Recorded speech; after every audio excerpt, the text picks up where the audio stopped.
The 2023 F1 season was a great time to be a fan if your favorite team is Red Bull or you just really love hearing the Dutch national anthem. For everyone else, it was a pretty bumpy ride regardless of which team or driver you support. Most of us can agree that seeing one driver win 19 out of 22 races. Wait, he won how many races? 19? Are you kidding me? Was not as entertaining as we thought it would be. Regardless, the 2023 F1 season was full of records to be broken, teams that either surprised us or disappointed us, and a lot of action on the track. Today we look at every race weekend, every driver, and every team that participated in this year's F1 season and rank them based on their performances and overall success. Alright, it's lights out and away we go. Starting with Bahrain, quali in Bahrain was a little spicy as Charles Leclerc had the session red flagged in Q1. The usual suspects came out strong as Red Bull locked out the front row, Ferrari followed them in 3rd and 4th, and both Aston Martin drivers qualified in the top 10. In the race, Lance Stroll decided to attack Fernando Alonso into turn 4, Charles Leclerc made it 39 laps until his engine gave up on him, and McLaren decided today was the day that their car would break down. Zhou Guanyu had the fastest lap, Max won by 12 seconds, and Alonso got his first podium for Aston Martin. Not bad, but not great, the Bahrain GP goes into the C tier. Next up came Saudi Arabia. In quali, Max suffered a drive shift failure and ended up in 15th. Piastri made it to Q3 for the first time, and Leclerc finished 2nd, but started 12th in the race due to a 10-place grid penalty. In the race, Alonso didn't realize where to position his car and got a 5-second penalty. Norris and Piastri were at the back of the pack by lap 4 due to an earlier collision, and Max had a great drive, gaining 15 positions and finishing 2nd. Max had the fastest lap, Checo won by 5 seconds, and Alonso claimed his 100th podium in F1 after some confusion regarding his earlier penalty. Another decent race, but nothing crazy, the Saudi Arabian GP goes into the C tier. Afterwards came Australia. In quali, Checo locked up and went into the gravel, causing a red flag and knocking him out in Q1. Albon had an impressive outing, securing 8th place, while Max took pole over the two Mercedes. In the race, Leclerc went to the gravel on lap 1, Albon did the same on lap 7, Russell pulled over on lap 18, and Magnussen's right rear tire went bye-bye on lap 54. And all this happened before the real chaos even began. On the race restart on lap 57, Perez went off the track at turn 1, Alonso got spun around by Sainz, Ocon and Gasly crashed into each other, and Stroll completely missed a turn and went into the gravel. Checo had the fastest lap, Max won the race by 0.2 seconds after the rolling restart, and 18 Fs were handed out in total. An absolutely chaotic race that we won't be forgetting anytime soon. The Australian GP goes into the S tier. Next up came Azerbaijan. In quali, De Vries and Gasly both hit the wall at turn 3 with both incidents causing red flags. Both Aston Martin struggled in Q3 and Leclerc claimed pole over Max and Checo. During the sprint, Verstappen and Russell made contact going to turn 2, Yuki's left rear tire decided to go on an adventure, and Perez passed Leclerc on the straight, which would lead to him winning the sprint. During the race, De Vries clipped the wall at turn 5 and brought out the safety car, Zhou retired on lap 39 due to mechanical problems, and Checo beat Verstappen as Red Bull claimed a 1-2 finish. Russell had the fastest lap, Checo won the race by 2 seconds, and Leclerc got his first podium of the season. There wasn't a whole lot to rave about during this race weekend, so it can go into the C tier. After that came Miami. In quali, both McLarens went out in Q1 in embarrassing fashion, Leclerc went for a little drift which red flagged the session, and Verstappen finished 9th after not being able to set a time in Q3. During the race, De Vries locked up and hit Norris, Leclerc was stuck behind Magnussen for what felt like forever, and Verstappen made his way through the back and snatched the win. Max had the fastest lap, while also winning the race by over 5 seconds, with the gap between Verstappen and Perez being just 14 points. A pretty lackluster weekend both on and off the track, Miami has to go into the D tier. Next up came Monaco, and one of the best qualies I've ever seen, Checo decided to do his best Tokyo drift impersonation and red flag the session. Provisional pole kept bouncing around from one driver to another, and Verstappen stole pole position from Alonso in one of the craziest quali drives in recent memory. During the race, the rainy weather pulled up out of nowhere and changed everyone's strategy, but it was really fun watching Lance Stroll slip inside at every turn. Leclerc had a disappointing showing in his home race, finishing 6th, and Ocon had a solid drive, finishing on the podium alongside Max and Fernando. Lewis had the fastest lap, Max won by a wild 27 seconds, and McLaren had a double points finish. Some loved it, some hated it, but I think Monaco was an A-tier weekend. Afterwards came Spain. In quali, it seemed like everyone was going into the gravel with Bottas, Alonso, and Albon all going off. Leclerc had a stinker and qualified 19th, with Norris having a great round in Q3 and qualifying 3rd. During the race, Norris hit Hamilton in the first corner, damaging both cars. Perez had an impressive day, going from 11th to 4th, and both Mercedes finished on the podium. Max had the fastest lap, as well as winning by 24 seconds, while Carlos Sainz grabbed the only points for Ferrari. A forgetful weekend for most fans, the Spanish GP goes into the D tier.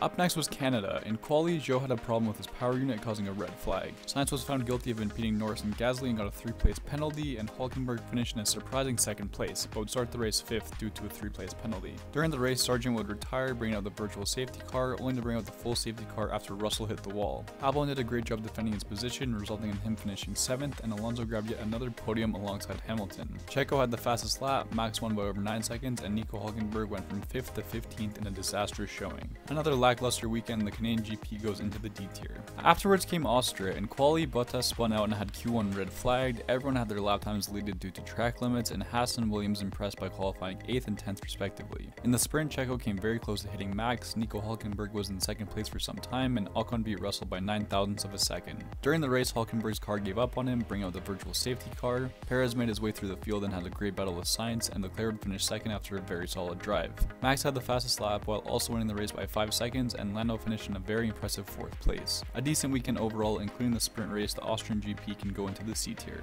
Next came Silverstone. In quali, Magnussen's Haas broke down and brought out the red flag. Perez missed out on Q3 yet again, and the McLarens of Norris and Piastri finished 2nd and 3rd. During the race, Norris led for a whopping 4 laps. The 2 Ferraris got unlucky with their strategy after Magnussen's car caught fire and brought out the safety car, and the 2 British drivers, Norris and Hamilton, secured spots on the podium. Max had the fastest lap while also winning the race by 3 seconds, and Perez gained 9 positions to finish in 6th. An eventful and entertaining weekend, the British GP can go into the B tier.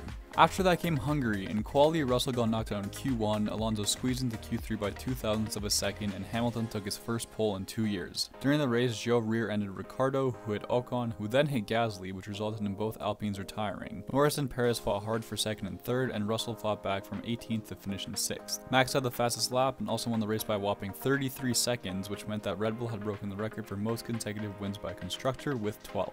Another weekend that saw Max dominate yet again, the Hungarian GP can go into the C tier. Afterwards came Belgium. In quali, Norris went out into the gravel but continued the session. Hülkenberg suffered hydraulic leaks and was knocked out, and Leclerc ended up with pole after Verstappen received a 5-place grid penalty. In the sprint, almost everyone pitted to change from full wets to intermediates. Alonso lost control at turn 12 and spun into the gravel, bringing out the safety car, and Perez suffered damage after bumping into Hamilton, which led to his retirement. During the race, Sainz locked up and collided with Piastri, which left the Australian driver out of the race. Verstappen went from 6th to 1st after only 18 laps, and Yuki Tsunoda got AlphaTauri's first point since Baku. Lewis had the fastest lap, Max won by over 22 seconds, and Lando had a great drive, going from 17th to 7th during the race. Overall, the Belgian GP did not disappoint, and it will go into the B tier. Next up came Zandvoort. In quali, Liam Lawson, who was replacing an injured Ricciardo, qualified in last place. Hamilton got knocked out in Q2 and finished 13th, and Albon had a great drive, securing 4th place. During the race, under rainy conditions, Zhou managed to hang on to 3rd place for a few laps. Sargent lost control of his car at turn 8 to bring out the safety car, and Leclerc retired after damage to the floor of his car. Alonso had the fastest lap, Verstappen won the race by 3 seconds, and Gasly secured his first podium for Alpine. A chaotic race due to the extreme weather conditions, the Dutch GP can easily go into the A tier. Next up came Monza. In quali, Alonso and Verstappen had their lap times deleted due to track limits. Albon made it to Q3 yet again, and Sainz beat out Verstappen to get pole position by 13 thousandths of a second. During the race, Tsunoda's car broke down on the formation lap, causing a delay. Later on in the race, Sainz did a good job pulling off Verstappen for the first 15 laps until he was eventually overtaken, and Hamilton received a 5-second penalty for cutting off Piastri at turn 4. Piastri had the fastest lap, Verstappen won the race by 6 seconds, and this marked the 10th consecutive win by the Dutch driver, breaking Sebastian Vettel's record from 2013. Overall, the Italian GP was a fun watch, and it'll go into the B tier. After that came Singapore. In quali, Stroll had a big crash which brought the red flag near the end of Q1 and ended his weekend early. Liam Lawson had an amazing drive and beat out Verstappen to get into Q3 by 7 thousandths of a second, and both Haas drivers made it to Q3, finishing 6th and 9th. During the race, Tsunoda retired on the first lap after making contact with Perez. Liam Lawson got his first points in F1 after finishing 9th, and Russell clipped the wall and broke his suspension on the final lap, giving his Mercedes teammate the podium position. Hamilton had the fastest lap, Sainz won the race by less than a second, and Verstappen missed out on the podium for the first time this season. An incredible race weekend, the Singapore GP goes into the S tier. Next up came Japan. In quali, Sargent took his car on a trip to Crashville, which brought out the red flag. The 2 McLarens started their weekends off strong, with Piastri driving 2nd and Norris driving 3rd, and Verstappen claimed pole by over half a second. During the race, Bottas and Albon got into a collision, bringing out the safety car. Bottas got hit yet again by Sargent, and Magnussen got hit by Perez, with the Mexican driver somehow retiring his car twice in the same race. Verstappen had the fastest lap while also winning the race by 19 seconds, and McLaren finished the weekend strong with their first double podium of the season since 2021. There was a lot of action in this race, so it can go into the B tier. Next up came Qatar. In quali, Stroll had a hissy fit after getting eliminated in Q1. Perez had his lap time deleted, which resulted in him going out in Q2, and both Alpines found themselves in the top 10, with Gasly starting 7th and Ocon starting 8th. In the sprint, Ocon, Hülkenberg, and Perez all went out after making an F1 sandwich. Piastri had the drive of his life and got the victory over Verstappen, and Max secured his 3rd consecutive Drivers' Championship after coming 2nd. During the race, Hamilton collided with Russell at the first corner of lap 1 and went into the gravel trap, ending his race prematurely. McLaren set the record for fastest pit stop, completing it in 1.8 seconds, and Piastri had another podium, finishing second for the first time in his career. Max had the fastest lap and won the race by over 5 seconds, while Zhou had a great drive, starting in 19th and finishing in 9th. A decent weekend from start to finish, the Qatar GP goes into the C tier. After that came Coda. In quali, Aston Martin had a stinker with Alonso and Stroll both going out in Q1. Verstappen had his lap time deleted and went from pole position to 6th, which allowed for Leclerc to take pole over Norris and Hamilton. In the sprint, Stroll retired from the race due to brake issues, Piastri went from 5th to 10th and fell out of the points, and Verstappen claimed yet another sprint win. During the race, Piastri, Ocon, and Alonso all retired due to various issues. Hamilton and Leclerc finished 2nd and 6th, but were disqualified after the race due to excessive wear on their rear skid blocks. This allowed for Logan Sargent to claim his first points in F1. Tsunoda had the fastest lap, Max won the race by 10 seconds, and Stroll went from starting in the pit lane to finishing 7th, securing the only points for Aston Martin that weekend. A decent weekend at best, the United States GP can go into the C tier. Next up came Mexico. In quali, Alonso spun out in Q1, prompting a yellow flag. Both Alfa Romeos made it to Q3, with Bottas and Zhou qualifying 9th and 10th, and Ricciardo had AlphaTauri's best result of the season, qualifying 4th overall. During the race, Perez went for glory into turn 1, turning into Leclerc and ending his home race before it had even started. Magnussen had a heavy crash at turn 9 on lap 33, bringing up the safety car, and Norris had himself a great drive, starting in 17th and finishing in 5th. Hamilton had the fastest lap, Verstappen won the race by 13 seconds, and Ricciardo got some crucial points for AlphaTauri, moving them to 8th in the Constructors' Championship. An exciting weekend from start to finish, the Mexico City GP can go into the B tier. After that came Brazil. In quali, Russell, Ocon, and Gasly were hit with 2 place penalties for competing at the pit exit. Stroll had himself a great drive, finishing 3rd, and a storm straight out of a movie pulled up during Q3, which caused the session to be red flagged with 4 minutes to go. In the sprint, Tsunoda had a solid drive and finished in 6th, claiming more points for AlphaTauri. Perez finished on the podium for the first time since Monza, and Verstappen beat out Norris for the win. During the race, Leclerc crashed out on the formation lap due to a hydraulics problem. Magnussen hit Albon before the first turn, resulting in retirements for both drivers, and Perez and Alonso had a duel for the ages, resulting in a dramatic battle for 3rd place, which Alonso would win by 53 thousandths of a second. Norris had the fastest lap, Verstappen won by 8 seconds, and the Red Bull driver broke Alberto Ascari's 1952 record for the highest percentage of race wins per season. A thrilling weekend from start to finish, the Sao Paulo GP goes into the S tier. Next up came Las Vegas. In quali, Norris and Piastri would find themselves both going out after poor performances in Q1. Hamilton and Perez would find themselves going out in Q2 as well, and both Williams would make it to Q3, with Albon qualifying 6th and Sargent qualifying 7th. During the race, Norris lost his rear and had a heavy crash, resulting in his first retirement of the season. Russell and Verstappen got into a collision that brought out the safety car, and Leclerc passed Perez on the final lap with a sweet move to secure 2nd place. Piastri had the fastest lap, Verstappen won the race by 2 seconds, and there were 82 overall overtakes, the most for a dry race all season. This weekend was filled with controversy off track, but there's no denying that the Las Vegas GP was an S tier weekend on track. Next up came Abu Dhabi. In quali, Sargent failed to set a time, Sainz got knocked out in Q1 and started 16th, and Yuki had a solid showing in Q3, finishing in 6th place. In the race, Yuki led for some time while everyone else was in the pits. Perez collided with Norris and received a 5-second penalty, and Russell finished in 3rd, allowing Mercedes to clinch P2 in the Constructors. Max had the fastest lap while winning the race by 18 seconds, and Ferrari settled for P3 in the Constructors, losing to Mercedes by 3 points. Overall, a solid end to the season puts the Abu Dhabi GP in the C tier.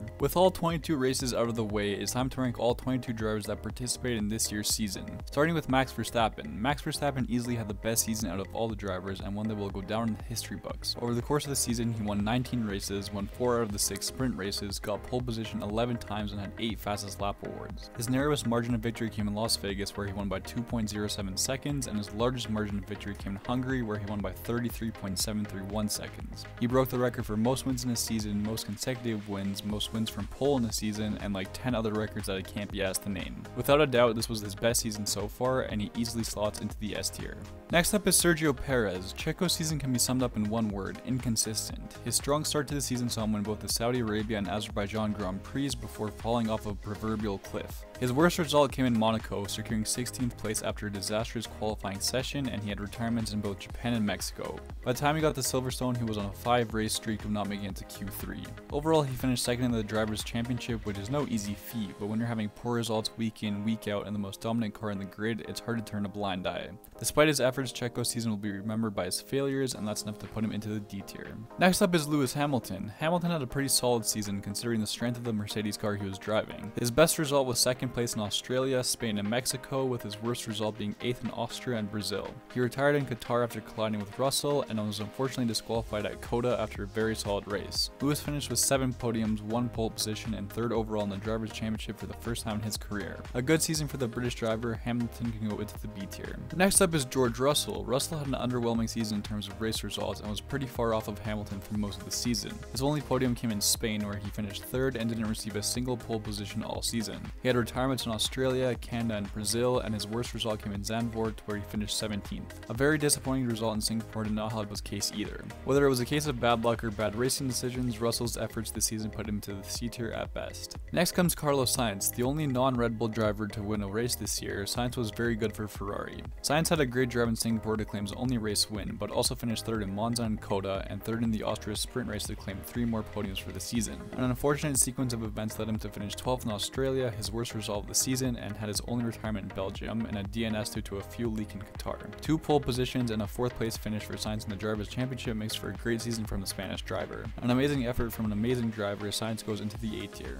Next is Charles Leclerc. 2023 will be a year to forget for the Monegasque driver. 3 retirements in Bahrain, Australia, and the Netherlands, as well as a super unlucky disqualification at Coda and a heartbreaking DNS in Brazil, were all ingredients to a recipe that Leclerc never wanted to cook. Charles managed to get 4 pole positions, 7 podiums, 5 from races and 2 from sprints, and showed some great racing ability, notably in Las Vegas on the last lap. Not everything was his fault, but you can tell that this season broke him both mentally and emotionally. All in all, a tough showing for the Ferrari driver and a C tier ranking today.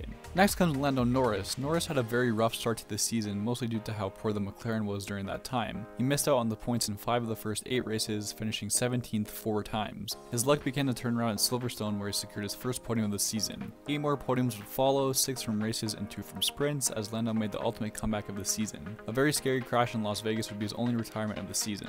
Lando proved to us how great of a driver he really is, and despite a slow start to the season, his efforts are good enough for the A tier. Afterwards comes Oscar Piastri. Piastri's rookie season got off to a very rough start. Missing out on the points in 7 of the first 9 races was not an ideal way to start your Formula 1 career. As McLaren were starting to get good again, Piastri began collecting the points and got his first race podium in Japan, followed by an impressive 2nd place finish in Qatar. He also won the sprint race in Qatar and finished 2nd in the sprint in Belgium. For a rookie season, Piastri showed a lot of potential as he finds himself in the B tier today. Next up is Fernando Alonso. Alonso got off to a red hot start for his new team, securing 6 podiums in the first 8 races for Aston Martin. He cooled off in the middle of the season, with his next podium coming at Zandvoort, followed by his worst performance of the season in Singapore, where he finished 15th. Back-to-back retirements at Coda and in Mexico didn't benefit Alonso in any way, but an incredible drive in Brazil gave him his last podium of the season. Considering how hard Alonso carried Aston Martin, his efforts get him into the A tier today. Next is Lance Stroll. Stroll had a very rough season for Aston Martin, retiring in Saudi Arabia, Monza, and Japan. His best result was 4th place in Australia, while his worst result came in Mexico, where he finished 17th. He was consistently outperformed by Alonso and didn't have any moments where he truly blew us away, finishing 10th in the Drivers' Championship. A season to forget for Stroll. He'll have to settle for the D tier. Next up is Pierre Gasly. The Frenchman's first season for Alpine was pretty lackluster to say the least. 1 podium at Zandvoort and 1 sprint podium at Spa were the only highlights for Gasly this season. A retirement in Hungary, a crash with teammate Ocon in Australia, and 9 races outside of the points tells the entire story. Certainly not the season he was expecting. Gasly's efforts earned him a C tier ranking today. After that comes Esteban Ocon. The other half of the Alpine drivers didn't do too great either. 6 retirements over the course of the season was not what he would have wanted, but 11 races in the points is pretty good considering the car he was in. His best drive of the season came in Monaco, where he secured 3rd place after a great qualifying session and race. All in all, him and Gasly were pretty level all season, so he can go into the C tier. Next is Alex Albon. All things considered, Alex Albon had a pretty good season for Williams. There wasn't a whole lot he could do given the car he was in, but he did have flashes of brilliance at times. 4 retirements over the course of the season is not a great number, but he finished in the points in 7 races for Williams, with his best result being 7th. A solid showing from the Williams driver. He can go into the B tier. Next up is Logan Sargent. Sargent's rookie season F1 couldn't have gone any worse, even if he tried. He managed 4 retirements throughout the course of the season and only 1 race in the points, which was conditional given Hamilton's and Leclerc's disqualifications. A glimmer of hope came in Las Vegas, where he qualified 7th but ended up finishing 16th. Not entirely his fault, but certainly not impressive either. Logan's rookie campaign goes into the F tier. Next up is Yuki Tsunoda. An unfortunate season for a driver with great potential, saw him collect points in 5 races this season, which is pretty impressive considering how bad his car is. A DNS in Monza due to an engine problem was another sign that the season would not go well for the Japanese driver, which was followed by a retirement in Singapore. While it was a small sample size of good results for Yuki, he did the most he could with what he was given. A decent campaign given the circumstances. Yuki's efforts go into the C tier. Next is Nick De Vries. Nick De Vries had a very rough start to his Formula 1 career. He failed to score a single point in F1, with his best result coming in Monaco, where he finished 12th. He got dropped by AlphaTauri 10 races into the season in favor of Daniel Ricciardo, and it seems like his F1 career won't be getting a second second chance anytime soon. Not much to say here, De Vries goes into the F tier today. Next on the list is Daniel Ricciardo. Ricciardo's comeback to F1 was short-lived as he got injured at Zandvoort and had to wait until Coda to come back. There wasn't a ton of expectations for Ricciardo to bring points to an already struggling AlphaTauri team, so when he managed to finish 7th in Mexico, it was a great accomplishment for him and the team. All in all, he's been decent for the team this season, so he can go into the C tier. Next is Liam Lawson. Lawson stepped in to replace Ricciardo at Zandvoort and wasn't half bad. He managed to secure points in only his 3rd race in F1, finishing 9th in Singapore. Pretty good considering the car he was in. His 5-race stint in F1 can go into the C tier. Up next is Valtteri Bottas. Bottas had a pretty rough season for Alfa Romeo, scoring points in only 4 races and retiring in Singapore, Japan, and Brazil. His best results have come in Bahrain and Qatar, where he managed to finish in 8th place. A fall from grace considering his performances last season. Bottas has to settle for the D tier. Next is Zhou Guanyu. Zhou had a rough season this year, with his best result being 9th in Australia, Spain, and Qatar. Retirements in Azerbaijan, the Netherlands, and Brazil were not in his favor, but also out of his control. A fastest lap in Bahrain is the only achievement for the Chinese driver from this season. A disappointing season for the other Alfa Romeo drivers. Zhou goes next to Bottas in the D tier. Next up is Nico Hülkenberg. An awful season for the German driver saw Hülkenberg score points in Australia, where he came close to getting his first ever podium, and in the sprint race in Austria. Apart from that, it's been disappointment after disappointment for both Nico and the Haas team. A season to forget, the only place to go is the D tier for Nico. And the last of the drivers is Kevin Magnussen. The Danish driver has had his moments this season where he's looked decent, but other times where he's looked completely lost. His best results were Saudi Arabia, Miami, and Singapore, claiming 10th place in each race. 3 retirements over the course of the season, and Magnussen has managed a measly 3 points. A fall from grace compared to last season, Magnussen's efforts put him into the D tier. Moving on to the 10 constructors that we saw this season, starting with Red Bull. Red Bull came out of the gates running, showing everyone just how strong their RB19 was in preseason testing. That momentum carried on throughout the season as they went on to win every single race except for Singapore. Max drove the car beautifully, and the points he accumulated throughout the season were basically as perfect as they could have been. Checo's trajectory wasn't exactly as linear, but even with his ups and downs, he secured 2nd place in the Drivers' Championship. Overall, the gap between the 2 drivers was very evident, and Max was clearly the stronger of the 2. Red Bull had an incredible season, one we may never see again, and their efforts were enough to put them into the S tier today. Next up are Mercedes. Mercedes themselves said that their W14 was unpredictable, and that surely was the case this season. They went neck and neck with Ferrari for most of the season, but ultimately secured 2nd place in the Constructors in Abu Dhabi. Lewis had his struggles throughout the season, but overall he was pretty consistent in terms of points. Russell was a bit more inconsistent, but managed to have some good results here and there. It was close between the 2 drivers for the first 7 races of the season, but Hamilton ultimately pulled away with a stronger second half of the campaign. Overall, Mercedes were good, but an unpredictable car and some rough race weekends land them in the B tier today. Next up are Ferrari. Ferrari unveiled the SF23 with high hopes that it could contend or at least be close to what Red Bull could offer. That was not the case, as more often than not the car was unpredictable and even had the drivers complaining about its reliability. Carlos Sainz seemed to struggle with the car for the first half of the season, but had an upward trend throughout the second half of the campaign. Leclerc also seemed to struggle with the car, as certain weekends would go very well and others would be disastrous. The battle between the 2 Ferrari drivers was close throughout the entire season, but Sainz seemed to have the slight advantage over Leclerc, as well as 1 more race win. Even with an unpredictable car, Ferrari made the most of it and finished 3rd in the Constructors. A turbulent season for the Italian team, but not a complete failure. They can go into the B tier. Next up were McLaren. McLaren were bad, and I mean really bad, for the first part of the season. Their brand new MCL60 started the season off the pace and was both lacking overall downforce and suffering from a lack of aerodynamic efficiency. It took them quite some time to figure it out, but once they got to Silverstone, they really turned their season around, ultimately finishing 4th in the Constructors. Once Lando started driving a usable F1 car, his points really started to go up and up with every race and made it 4 podiums in a row from Singapore to Coda. Piastri's development was certainly slower, but he finished the season off well with back-to-back podiums in Japan and Qatar. The skill gap between Norris and Piastri was evident in their points, but this gap could certainly be much smaller come next year. McLaren had the ultimate comeback season, and it's good enough to get them into the B tier. Next up are Aston Martin. The ultimate surprise package at the start of the season saw Aston Martin unveil their AMR 23, and it certainly delivered from the start. 6 podiums from 8 races was proof to the rest of the paddock that they had built a strong and reliable car to contend at the top of the pack. Unfortunately, a mismatched driver pairing would be enough to undermine their great start, as they would not improve much over the course of the season and got leapfrogged by Ferrari and McLaren. Alonso was great for the first half of the season, but definitely cooled off as we got closer to the end. Stroll gave Aston Martin fans some hope with a solid start to the season, but had an awful run of form in the mid-season, derailing the team's hopes. The skill gap between Alonso and Stroll was obvious from the start of the season, but when you look at the numbers, it's even more apparent that the Spaniard was performing at a much higher rate.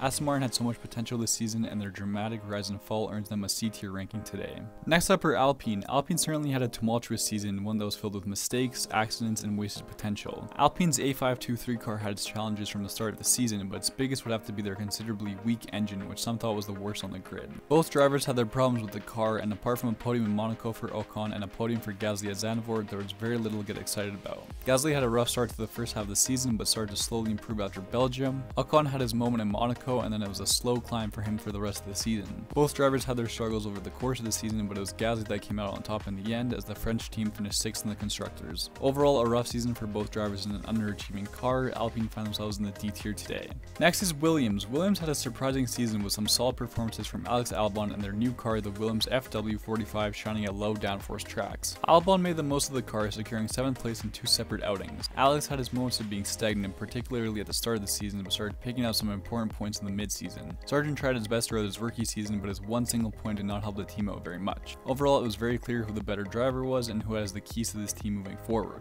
Regardless of how good they were on their best days, it was their worst days that defined them, which means a D tier ranking for Williams today. After that comes AlphaTauri. AlphaTauri clearly had the worst car on the track throughout the season, and it's not even close. The AT04 was slow, unreliable, had multiple retirements, and just wasn't anywhere near competitive. AlphaTauri's issues with rookie Nick De Vries resulted in 0 points from the Dutch driver. An injured Ricciardo had his struggles, but brought them their best result in Mexico with the 7th place finish. Liam Lawson was solid in the limited amount of time he was on the track, and Tsunoda had very few moments of brilliance in the car that he could do nothing about. Overall, this car was not made to score points, and there's a lot of work ahead to do over the next few years. AlphaTauri collected their participation medal in Abu Dhabi and have nowhere to go but the F tier today. Next up is Alfa Romeo. Alfa Romeo had high hopes going into preseason testing after a pretty rough season last year. Their brand new C43 was not what they had in mind, as it lacked straight line speed and had grip issues all season. Valtteri Bottas did his best to score points in an underperforming car, but even that was a challenge. Zhou had a few good moments throughout the season, but a mid-season slump with no points scored didn't do much for him or the team. It was pretty even in terms of results for the two Alfa Romeo drivers, with Bottas having the slightest of edges over Zhou. A season to forget for Alfa Romeo, their campaign lands them in the F tier. And finally, to finish off the 2023 F1 season, we have Haas. Haas unveiled their new VF23 in hopes that they could try and contend in the midfield and not finish last in the Constructors. Whether it was due to poor tire management or random problems with the car, nothing seemed to work for the team. Hülkenberg scored a handful of points in the first half of the season, followed by a long stretch of no points. Magnussen was equally as inconsistent, going multiple races at a time, finishing outside of the points. Overall, it's hard to differentiate between the two drivers when their results were never quite there, so on paper they were about equal for most of the season. Haas will want to move on from the season as quickly as possible, and hopefully things can turn around for the team. For now, they finish off our ranking by going in the F tier. And there you have it, we've ranked the entire 2023 F1 season. Every race weekend, every driver, and every constructor all in one ranking. Whether you loved or hated the races, adored or cringed at Max's dominance, and cheered or cried whenever Ferrari made a mistake, this season will never be forgotten. It'll be a long 3 months until F1 comes back, but for now we get to enjoy the season we just witnessed, whether you loved it or hated it. Let me know what you think down below, and I'll catch you next time.